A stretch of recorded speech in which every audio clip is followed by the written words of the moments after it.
Hello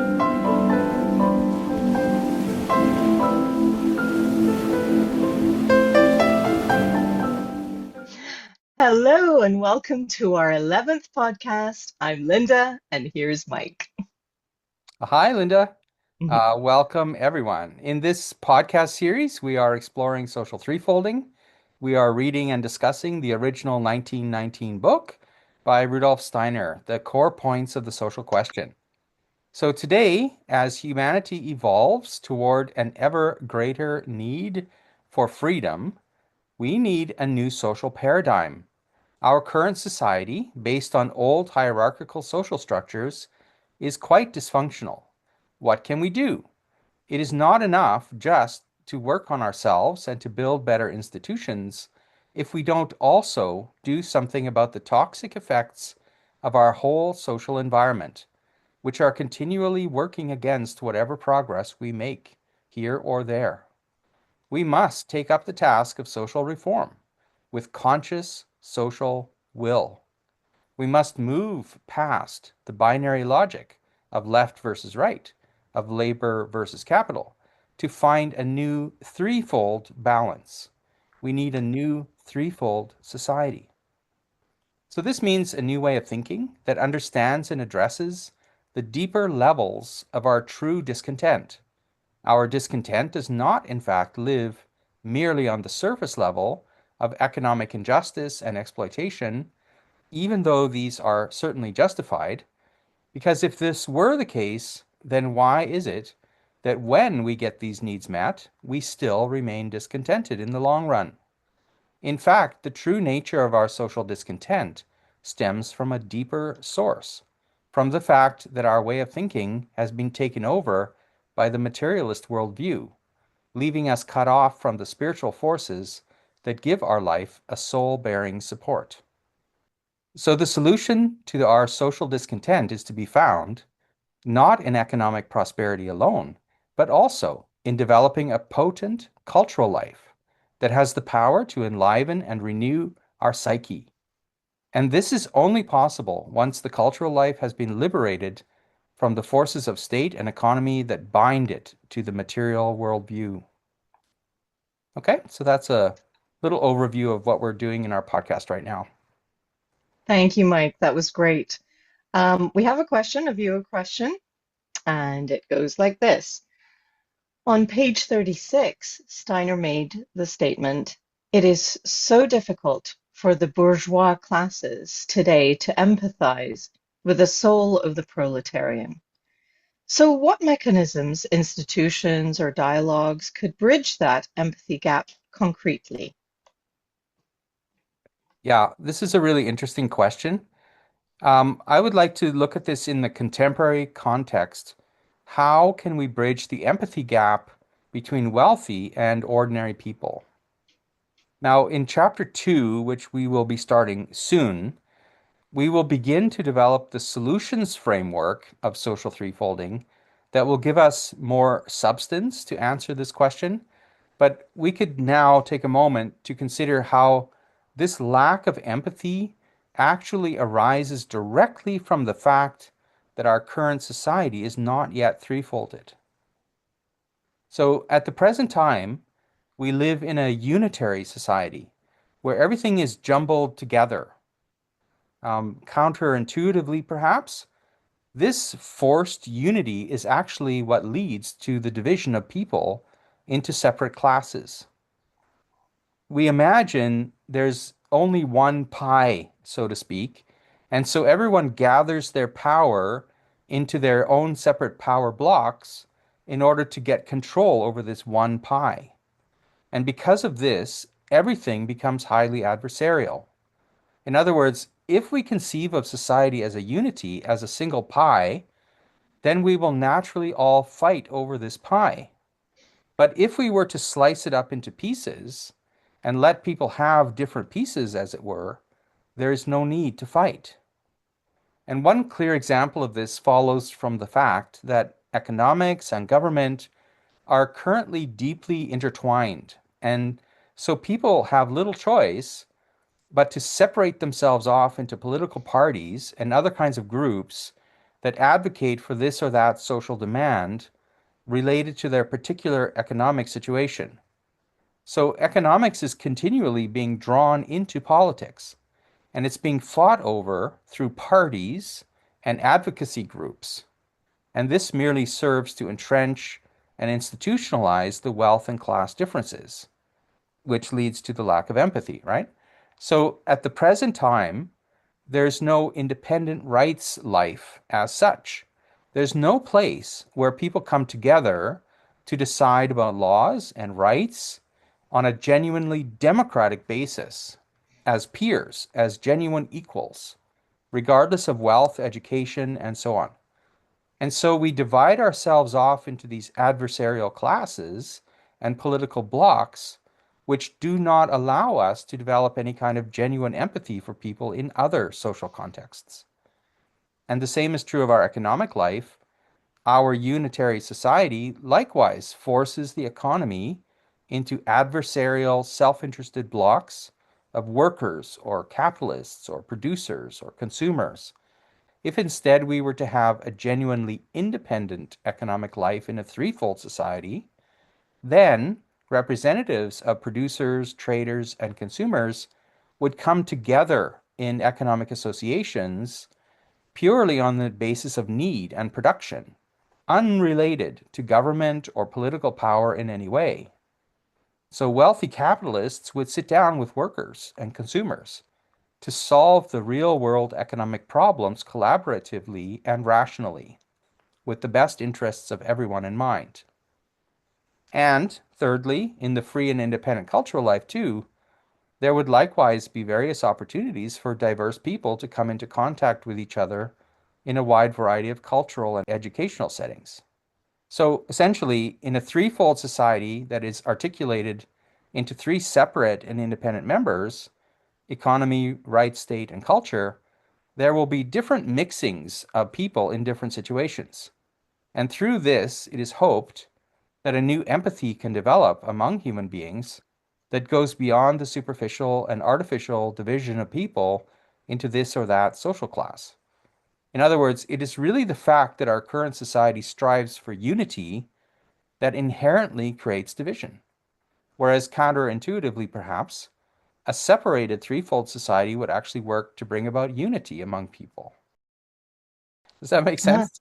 totally. That was really great. Thank you, Mike. And I'm hearing that we're going to be covering more of this in chapter two. And so that brings, because a lot of my life I would kind of wonder about, this sort of binary or two-party systems and, people arbitrarily kind of being chunked into, if you're this kind of class or chunked into this group. And it's like, but like, I don't attest to that or don't Right. really, it doesn't really kind of vibe with my sort of thinking.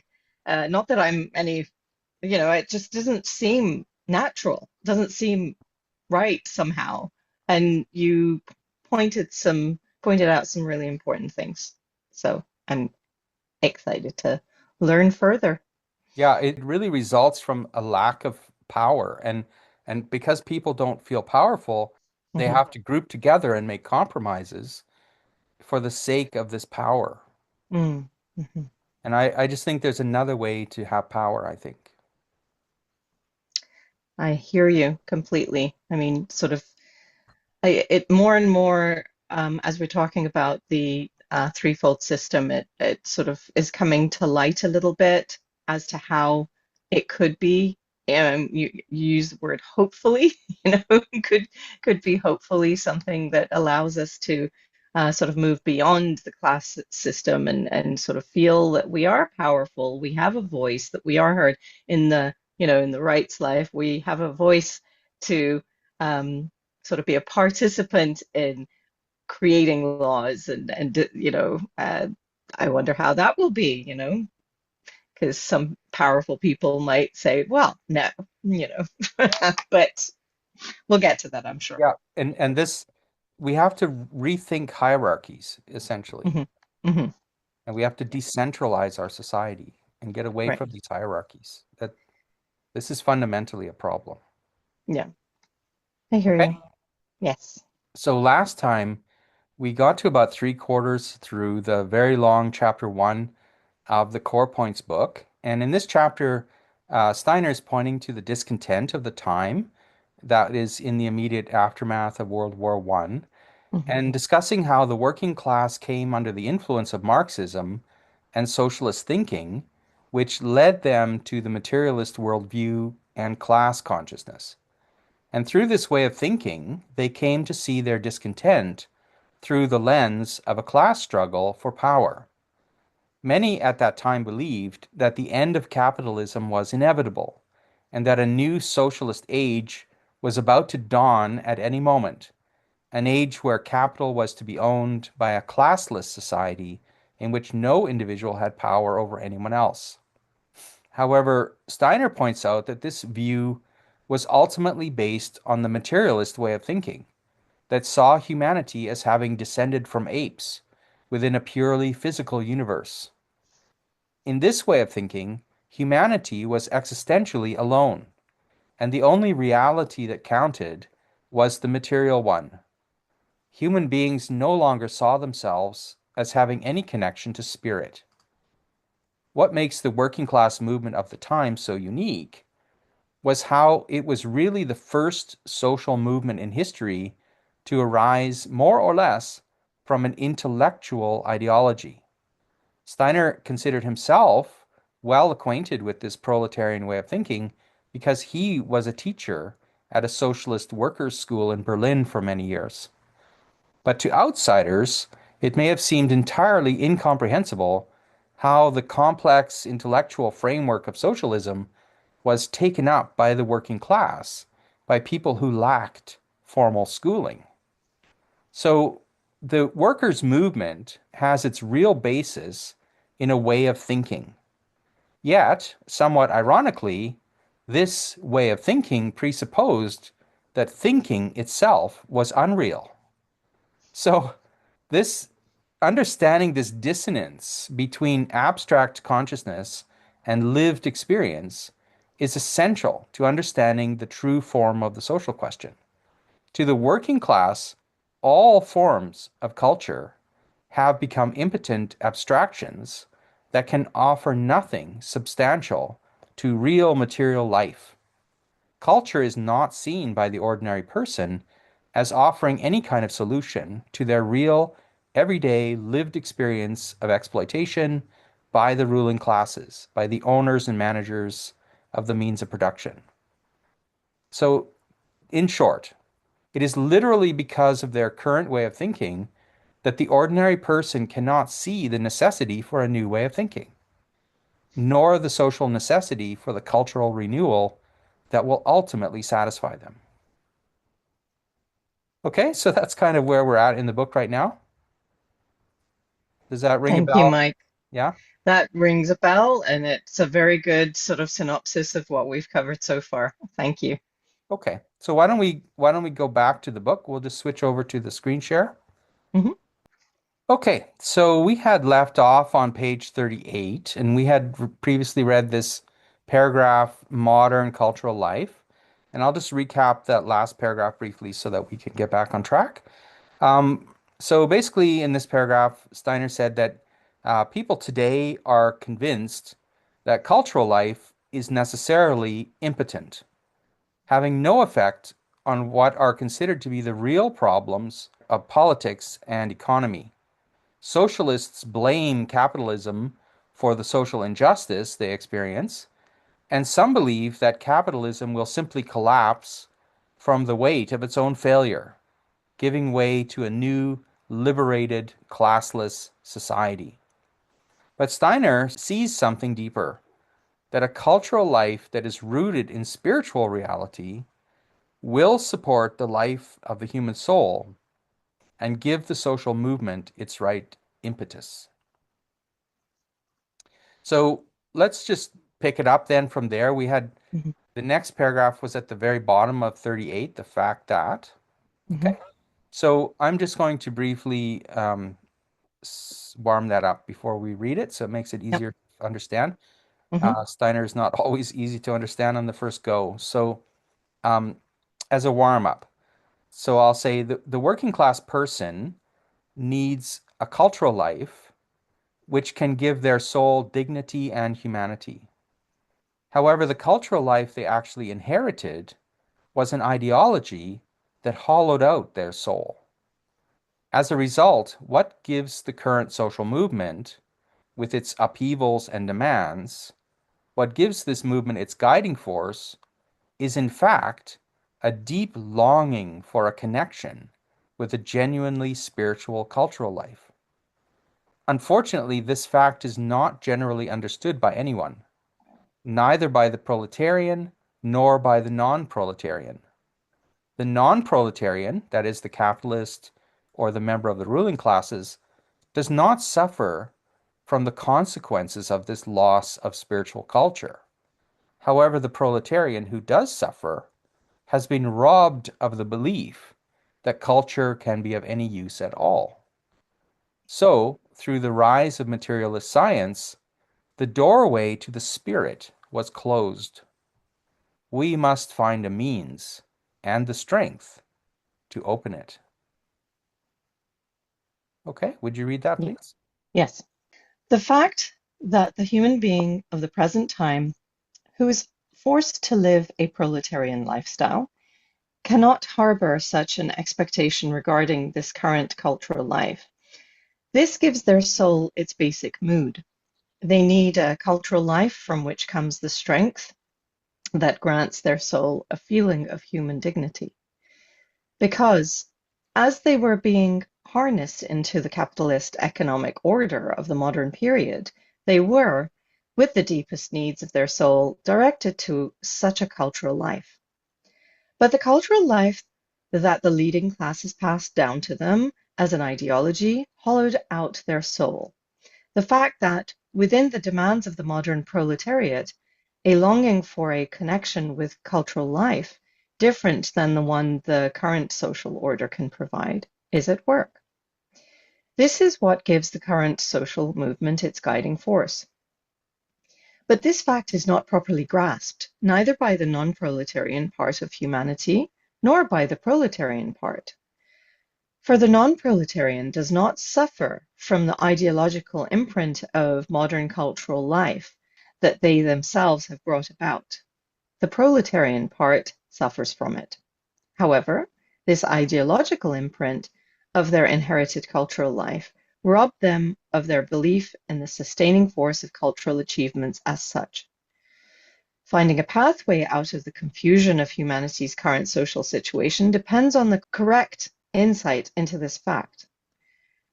Through the social order that arose under the influence of the leading classes of humanity at the advent of the modern form of economy, access to such a pathway was closed. We will have to gain the strength to open it, and that's emphasized. Yeah. Hmm. So, so what do you understand of that last part, that last sentence? We will have to gain the strength to open it. Yeah. What do you understand from that?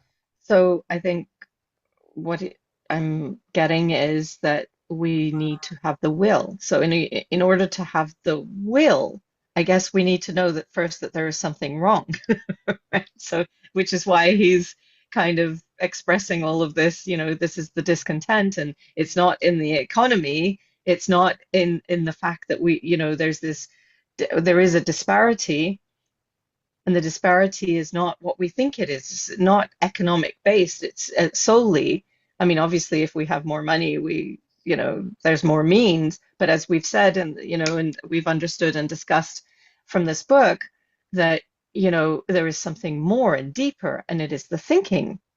And the fact that the proletariat has sort of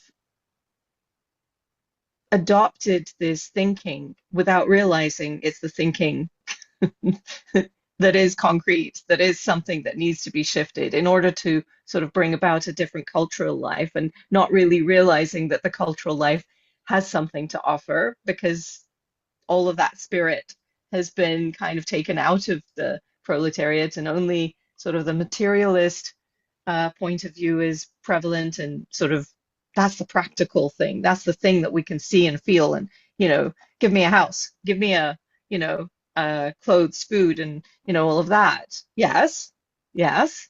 He's not saying not, but that's not the whole picture. Right. Yeah, he's saying that there's fundamentally a kind of a hole, a gap in our soul life that we are trying to fill, and we can't fill it by material means. Hmm. It's Hmm. a cultural issue. And Hmm. and as you said, it's not only, cultural, but he's building a rationale for the threefold society that we Hmm. need all three things, the economics, the rights, and the culture. That Hmm. we can't just do it purely out of economics and rights alone. Hmm. Okay? That's really Thank you. an important thrust of this Hmm. first chapter. Hmm. Okay, is there anything else we want to say before we go on? No, So I'm good. this next little paragraph is quite short, Hmm. and so I'll just warm it up and say that, um, basically, let's just take a moment to feel the weight of the fact that our current society lacks one of the primary forces that makes the social organism viable and alive, namely the free forces of the independent cultural life. Then we will see why we must rethink what we currently think. The impotence of the cultural life is what leads to illness. And this illness is not helped by the fact that people can't diagnose the real problem. Once we finally see the root cause in the lack of a free cultural life, we can start to develop thinking that is appropriate to the social future. Okay, could you read that, Yes. please? Yep. In this area, we need to rethink what we currently think. Once we learn properly to feel the weight of the fact that a social coexistence of people in which cultural life works as ideology lacks one of the forces that makes the social organism viable, the current social organism is made ill by the impotence of the cultural life. And this illness is made worse by the reluctance to acknowledge this.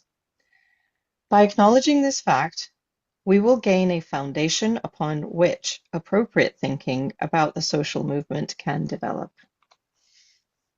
Okay, so I think Steiner really conceives of social organism as an organism. So he's really thinking about the society as a living being. And there's one whole structure that is essentially ill, and that's the cultural life. And because that part of us of our social organism is ill or not properly integrated, it's causing all kinds of illness throughout the whole system.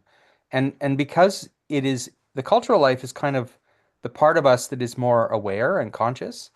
And because we're lacking this awareness and consciousness, we don't even know what is causing the illness. Like Mm. like the diagnosis needs to come from the cultural life, and if the cultural life itself is ill, we can't even properly diagnose the problem. And I think that's, we see this today as well, that people, they're talking about these and this and that problem in society, and that's all fine. It's just that we're not really getting to the answers because we're not seeing that the problem is actually in our own way of thinking Mhm. ultimately. And it takes a lot of courage. He calls it a pathway or a doorway that we need to face this, our own thinking, and have the courage and strength to make a new pathway to a new way of thinking, Got it. and maybe stop the blame game and try to do something more positive, I'll say. Right. And Right. that's what social threefolding is all about. You know. Okay. Fantastic. Okay. So we'll move on to the next at the top of page 40. Again, a little paragraph. In this paragraph, Steiner's going to say that the proletarian believes that their class consciousness connects them to a fundamental force of soul, their class consciousness. What they really want is dignity and humanity. But this is something that their ideology, based as it is on material life, can never provide. In fact, class consciousness the connection to the economic class, a kind of group soul, is merely an unsatisfactory substitute for the connection to the spirit that they really seek. Okay, would you read that, please? At present, the proletarian believes they are connecting with a fundamental force of their soul when they talk about their class consciousness. But the truth is that ever since they became harnessed into the capitalist economic order, they have been looking for a cultural life that can support their soul, that gives them the consciousness of their human dignity. And their ideologically experienced cultural life cannot develop this consciousness for them. They searched for this consciousness and replaced what they could not find with class consciousness, born of the economic life. Okay, so basically he's Mhm, saying, the fundamental problem is a disconnection from the spiritual life that happened over the centuries. And so in searching for this and feeling this emptiness, they tried to fill this emptiness with class consciousness. And class consciousness refers to the this connection the working class has to other workers and to their economic power that they derive from coming together as a group, as a class, as a working class. And so if they are conscious and aware and connect in this sort of, well, say brotherhood, because it's mostly men, in this brotherhood of workers, they will now feel connected. And it's this connection through the economic class that is a kind of false substitute for what they really need, which is the spiritual connection. So they do experience the class consciousness as something very powerful, mhm. but it's a kind of substitute. Yeah. And it's also an adversarial quality that enters into society, Mhm, justified or not, mhm, it's there. mhm. I mean, I hear what he's saying, and you can sort of look at that justification, and you could say, well, what were they supposed to do? But I mean, at the time, there's this prevalent, like all of these, uh, what are they called? Propagandists. I can't remember what their names, agitators, Agitator. right? Yeah. So they sold a compelling story, and they really connected to, I guess, the misery, and they gave them hope. And so, brother to brother, let's link arms and move forward against the all-powerful, um, capitalist. And of course, as Steiner is saying, that is a false substitute. I mean, it's not that we don't need connections. It's not that we don't need sort of groups and support around us and community. It is that this was sold as a complete substitute. So that, like, that plucking out of the spiritual and cultural sort of life and put into this industrial materialist, this human is the person that you have disconnected from your spirit, from your soul. Yeah. Yeah, and it's a kind of love-hate quality because Mm, there's a strong connection to one's fellow workers, but at the same time, a strong hatred for the capitalist and the ruling class. And mhm, so on the one hand, it's a brotherliness or mm, fellowship quality, but on the other hand, it's actually a very divisive quality at the same time. mhm, So um, it's creating, and I'm not saying this is the only factor in society because the right wing also has its hatreds, and mhm, I'm not saying that at all. I'm just saying that for this, from the looking at it just from the side of the working class, this class consciousness that they developed, which they didn't really have prior to the coming together of the workers, mhm, this seemed to be the solution. And Steiner's saying it's not actually the solution. Hmm. That's all, right? Okay. Yep. So let's move on. Now, the next paragraph, as if by a powerful suggestive force on page 40, I'll Hmm. just warm it up and say that the working class has become fixated, as if under a spell, on the economic life. They see nothing but this as the place where all their problems and solutions are rooted. State and culture are seen as mere derivatives of the more fundamental materialist dialectic of the economic life. So they conclude that the dignity and humanity they seek can only be found by reshaping the economic life. And they seek to stop the social harms caused by the egotism of private ownership and private management by transferring the means of production to communal ownership and communal management. They see this as the only way to restore social health. And so all attention has now been directed toward what is physical and material. Attention has been diverted away from all that is soulful and spiritual. Okay, if you could read that, please. Sure. As if by a powerful suggestive force, their gaze was directed exclusively towards the economic life. And now they no longer believe that anywhere else, in anything spiritual or psychological, there could be any impellent for what must necessarily arise within the field of the social movement. They only believe that through the evolution of the unspiritual, soulless economic life, the condition they feel is worthy of human dignity might be brought about. Thus, they were compelled to seek salvation solely in a reshaping of the economic life. They were compelled to the opinion that simply by reshaping the economic life, all the damage would disappear that comes from private enterprise, from the egoism of the individual employer, and from the impossibility of the individual employer to do justice to the demands for human dignity that live within the employee.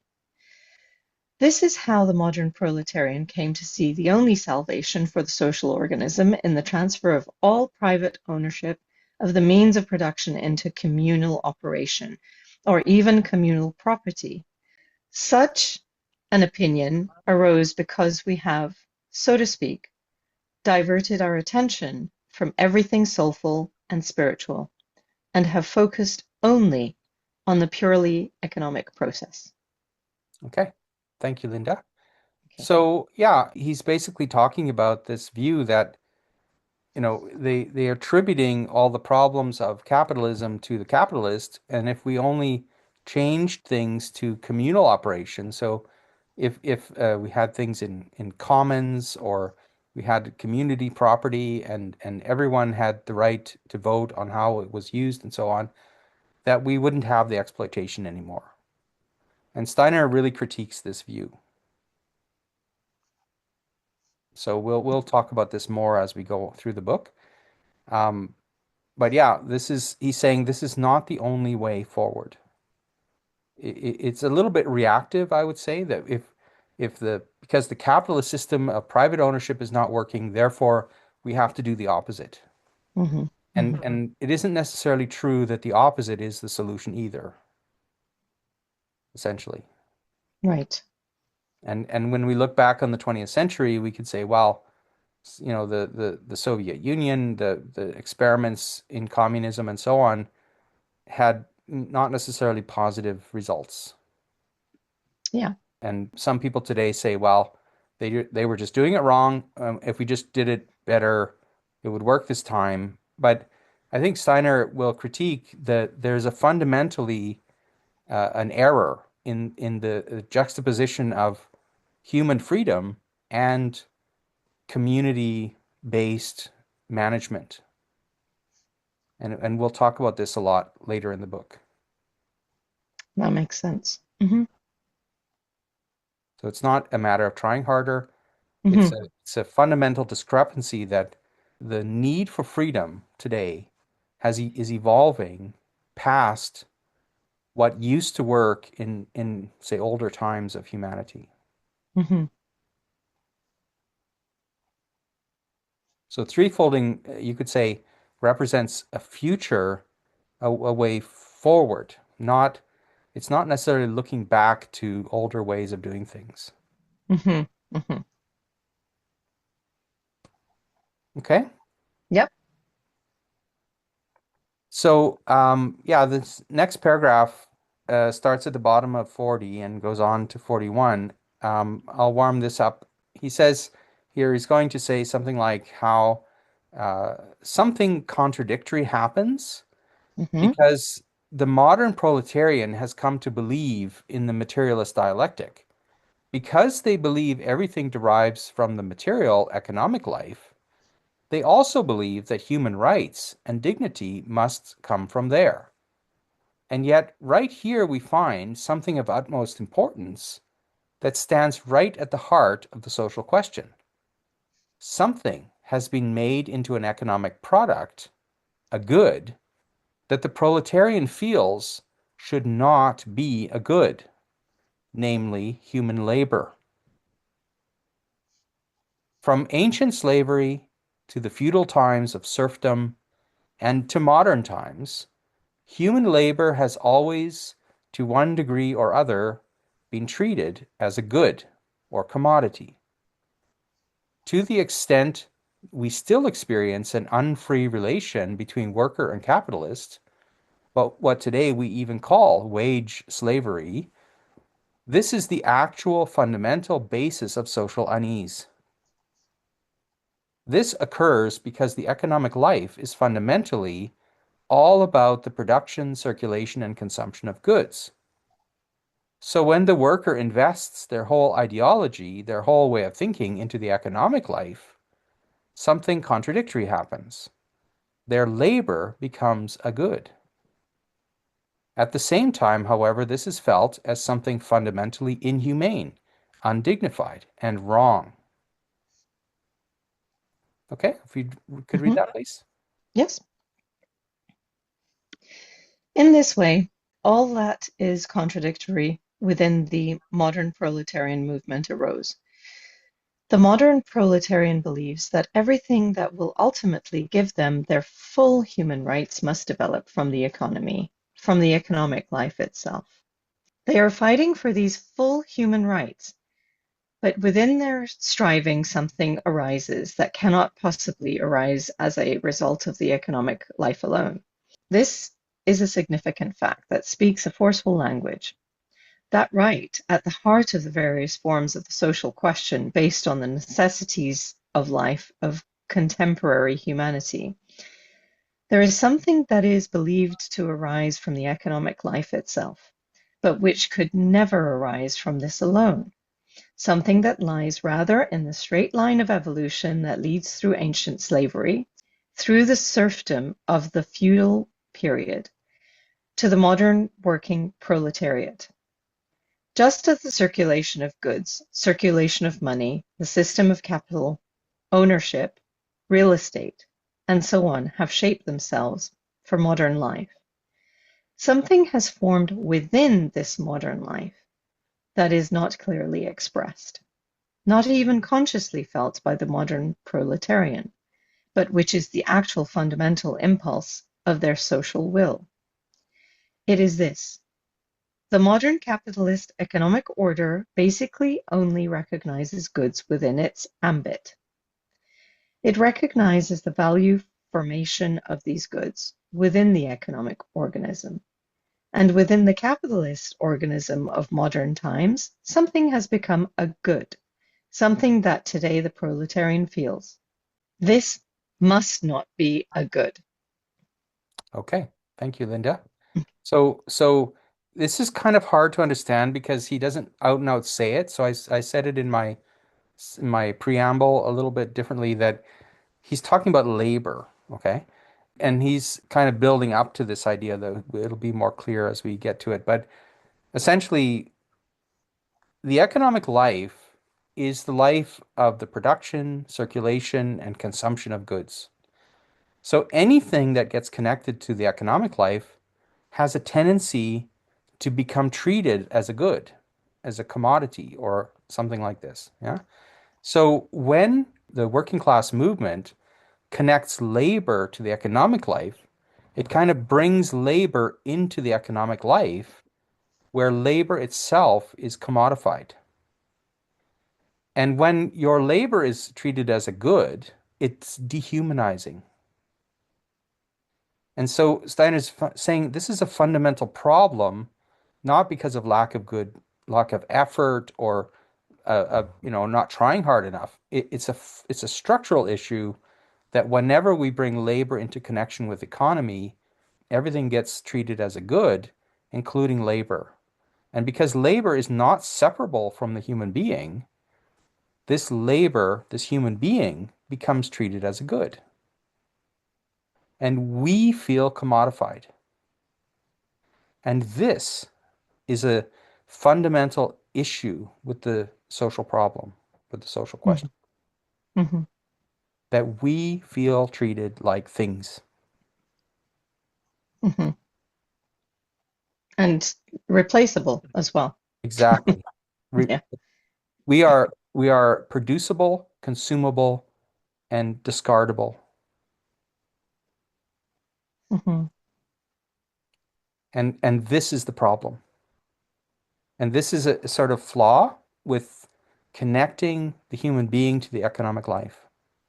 We must not do this. Mhm.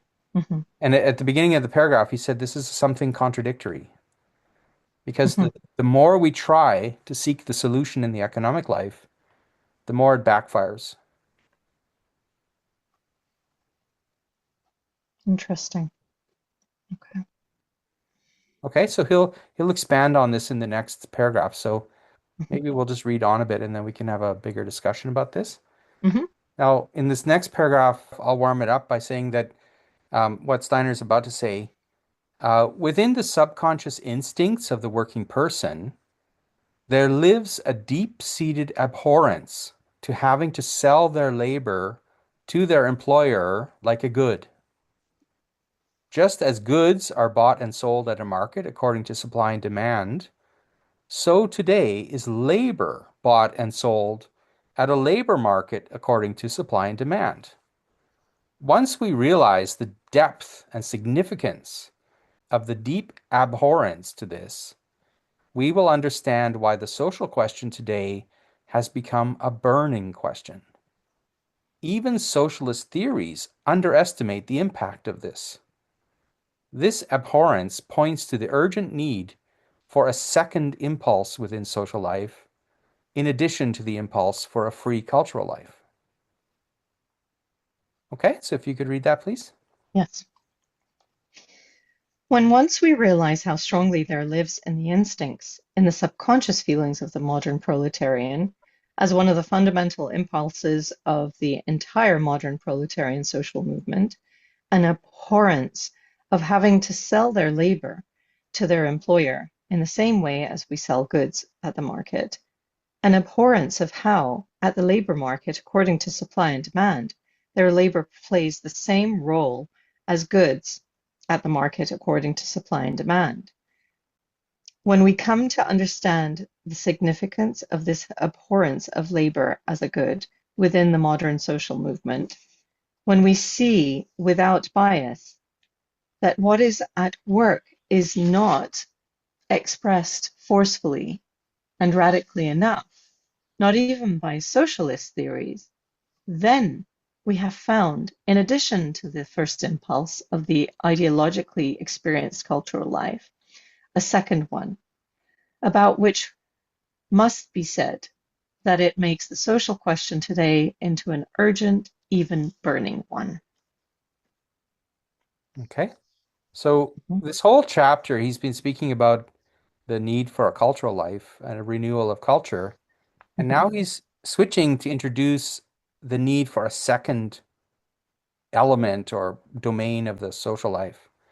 And he's building this up by talking about this notion of the labor market, that the human being experiences how their labor is being commodified, that our labor, which is our time, our consciousness, our body, is now becoming something like a commodity that's bought and sold, traded, as we said a moment ago. And this is actually what's leading to the indignity,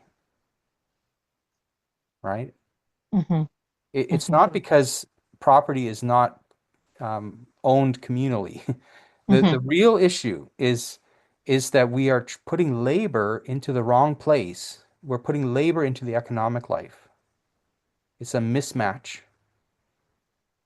And again, this is because of the unitary society.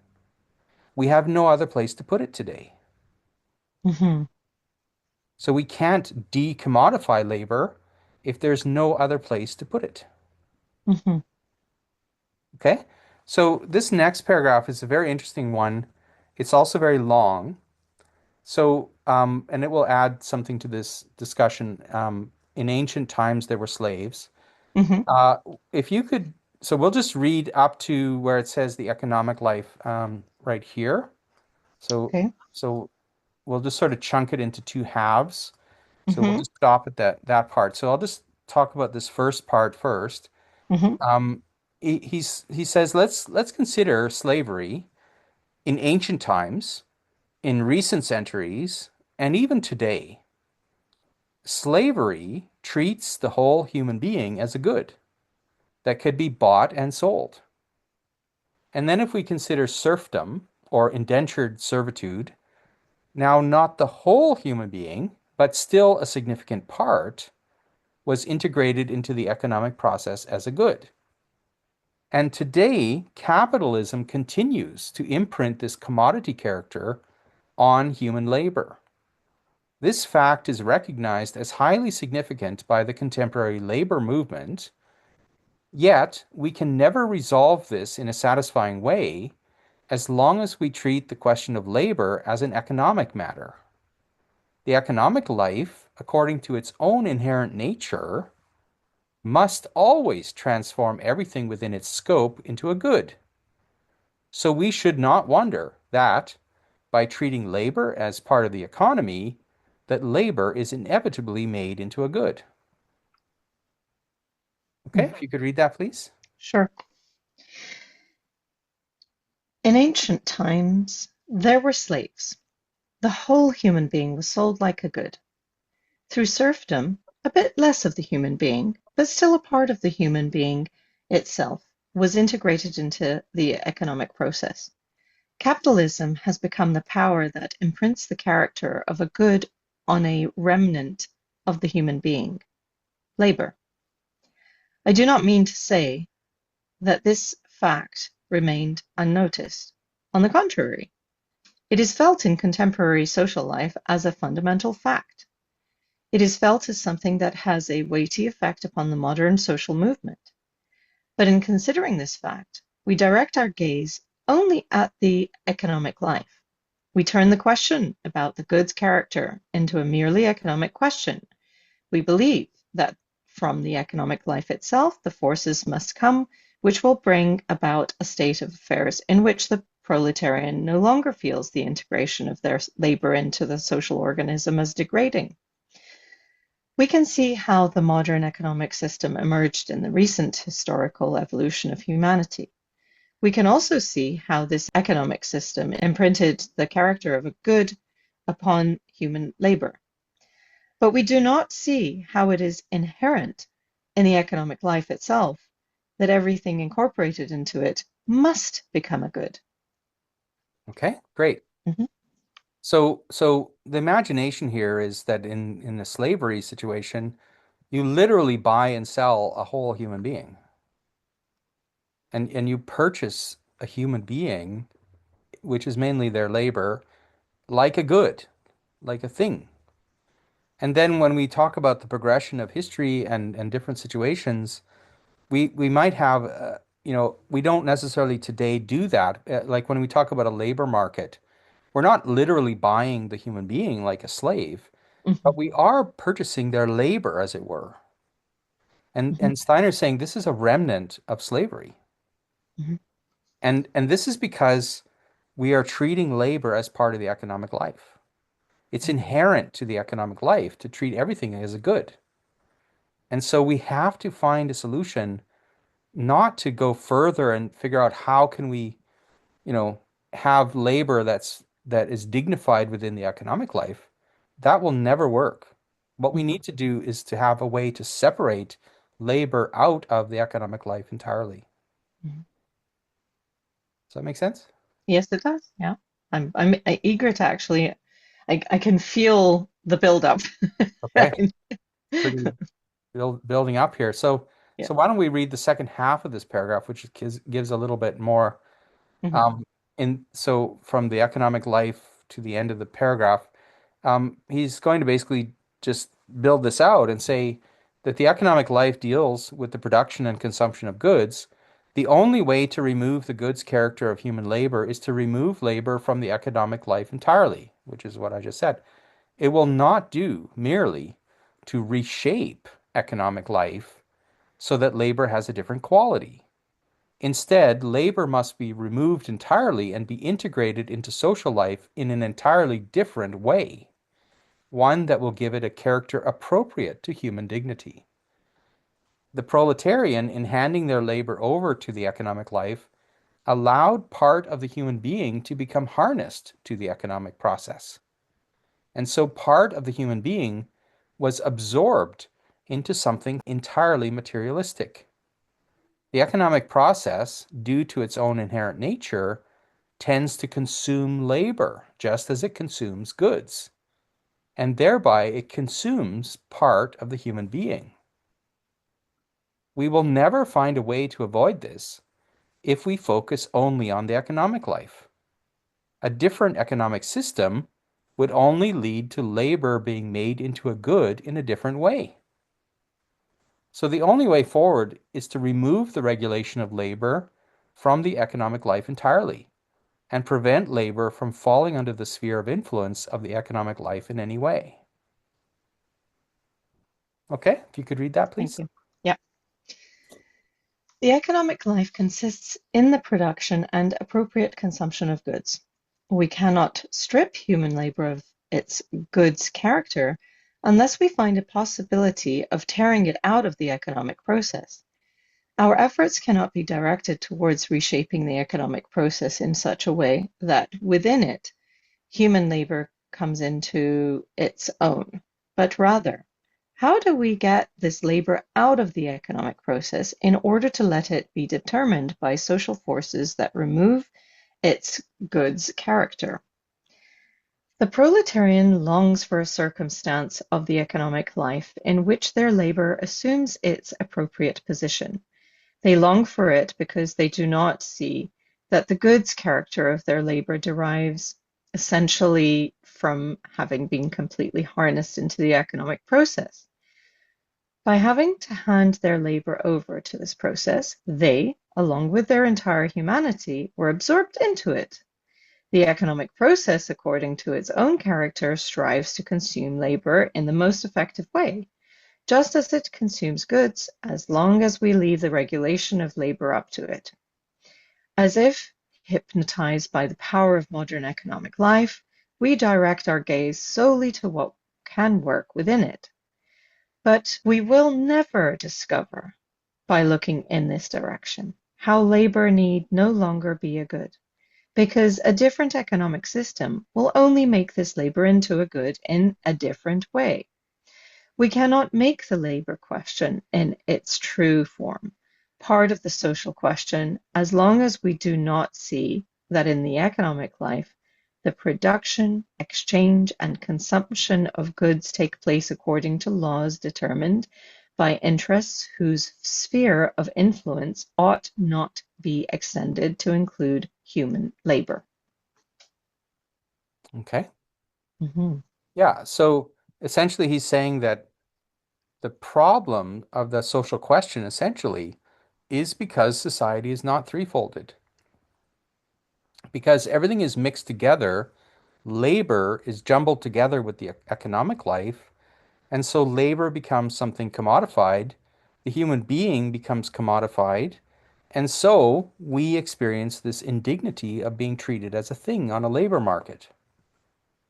And it doesn't really matter, really, if we have a private ownership system where ownership is in the economic life, things are owned privately, or if we have some kind of communal ownership system where things are owned communally, the problem is not fundamentally how things are owned, because he says if in a different economic system, we would only make labor into a good in a different way. Mm-hmm. And this is kind of what I was suggesting about the 20th century, that in the communist systems, they just make labor into a good in a different way.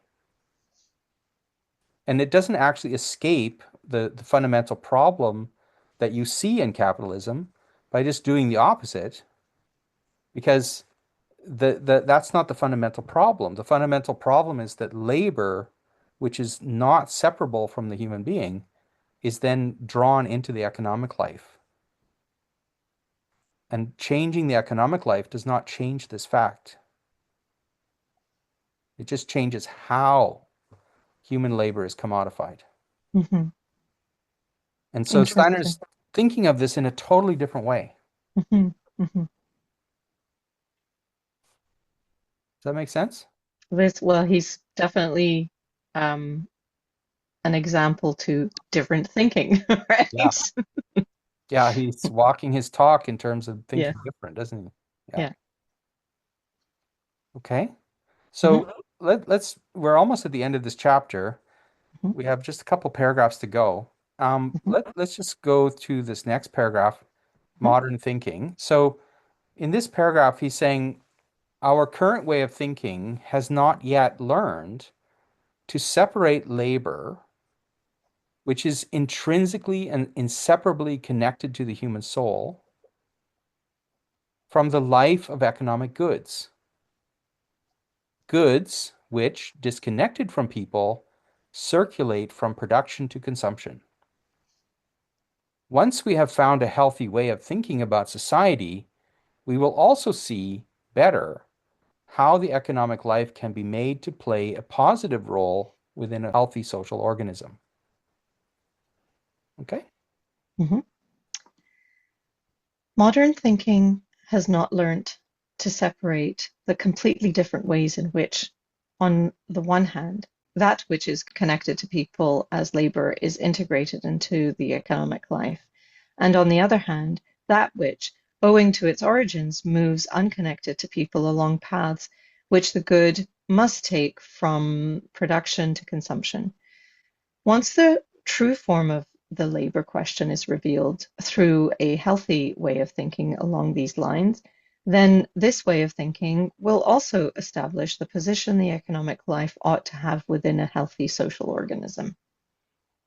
So he's saying a couple things here. On the one hand, we can tell the difference between labor and a good in that labor cannot be disconnected from the human being, whereas a good can. So my labor, let's say a baker is baking bread, you can't separate the baking as a labor activity from the human being. The baker bakes, but the bread, you can pick it up, put it in a truck, you can transport it somewhere, and someone else can consume it entirely independently of the baker, right? So there's a big difference between labor, which is a human verb, and the thing, the noun, the bread. And it's the same with a haircut, for instance, which isn't necessarily a good, it's more like a service, you know. The person cutting the hair, the hairstylist or whatever, their labor, it's not separable from them. That you have to go to them. They perform the labor on your hair, as it were. But then once that labor has completed, you can walk out of there and walk around town with your haircut or your hairstyle. So the good part of it, like the commodity part of it, is the hairstyle, the haircut, which is separable from the labor. This is very important. And so when we put labor into the economy, we automatically draw the human being into the goods field. We sort of enslave it, we bind it to the economic life because labor cannot be separate. from the human being. So when labor is part of the economic life, the human being is treated as a good. Mhm. And this is a kind of slavery, is what he's saying. Yeah. Mhm. For most of the chapter, he's been talking about the cultural life, but now he's talking about something else. He's saying we needed another way of thinking and a new way of thinking about the exact role that the economic life plays in society Mhm. and the role that labor plays in society. So there's really these three things: cultural life, labor life, and economic life. Make sense? Mhm. And then he comes to the concluding paragraph of this chapter. So in this last paragraph, he says, so now we see how the social question divides into three questions. One, how can a truly free cultural life lead us to a new way of thinking? Two, how can labor be properly integrated in a way that is compatible with human dignity? And three, how should the economic life function in a healthy way? So if you could read that, please. Yeah. We can already see from this that the social question subdivides into three separate questions. Through the first, the healthy form of the cultural life in the social organism is indicated. Through the second, the labor situation will have to be considered in regard to its proper integration into community life. And thirdly, the question will arise as to how the economic life ought to function within this community life. Okay, so we've now reached the end of chapter one. And essentially, this chapter was an analysis of the social question or the social problem that Mhm. involving labor and capital, the left versus right, the worker versus the capitalist. And he's come to this conclusion that on the basis of his analysis, that there's really three different areas that we need to consider: the cultural life, the area in which labor belongs, and the economic life. Mhm. Now, next time, so we're at the end of our time for today, and our next podcast, we'll start chapter two. And chapter two is a really interesting chapter where he builds on this analysis and begins to consider possible solutions. I'm excited for that. Yeah, it's for some people their favorite chapter. Okay, So I think it's a very well-known chapter. very cool. I'm excited to learn what happens next time. Very good. Very good. I'm looking forward to it as well. So until then, bye for now. Until then, bye. If you enjoyed this podcast, please hit like and subscribe.